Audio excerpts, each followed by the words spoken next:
Welcome student. 15व्या शतकाच्या सुरुवातीला गुरु जांबेश्वर हे बिश्नोई चळवळीचे ते जनक होते. एन्व्हायरमेंटल कन्झर्वेशन आणि वाईल्ड लाईफ कन्झर्वेशन यासाठी सहिष्णुतापूर्वक प्रचार केला.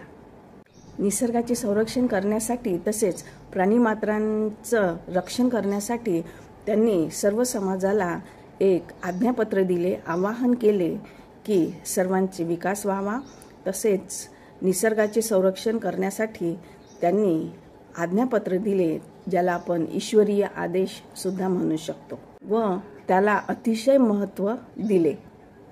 व त्या अनुषंगाने सर्व बिश्नोई कमिटीने त्यांचे सर्व जीवनच या निसर्गाला अर्पण केले. झाडे वृक्ष तोडण्याच्या विरोधात उभे राहिले. त्यांनी सर्व निसर्गाची जणू सर्वांना पूजा करण्यास शिकवले आहे.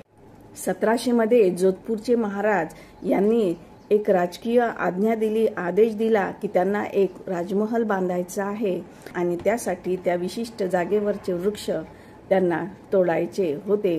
आणि त्यामुळे बिश्नोई समाजामध्ये एक संतापाची लहर आली आणि त्यासाठी अमृता देवी बिश्नोई यांनी त्यांना विरोध करण्याचे ठरविले. त्यांच्या विरोधात लढण्याचे ठरविले व त्यासाठी त्यांना 84 महिलांनी सुद्धा साथ दिली होती. त्या ठिकाणी जाऊन त्या भिडल्या व वृक्ष वाचवण्याचा संपूर्ण प्रयत्न केला. वृक्ष वाचवण्यासाठी त्यांनी झाडांना कवटाळून घेतले, म्हणजे झाडाला हक केले आणि त्या लढ्यामध्ये जवळपास 400हून अधिक लोकांना आपला जीव गमवावा लागला.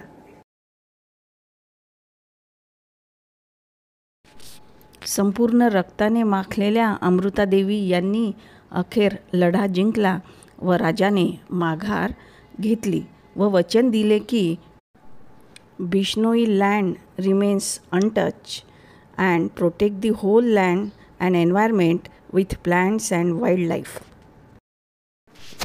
आज संपूर्ण राजस्थानात बिश्नोई कम्युनिटी निसर्ग आणि वन्यजीव संरक्षण करण्यामध्ये सहभागी आहे.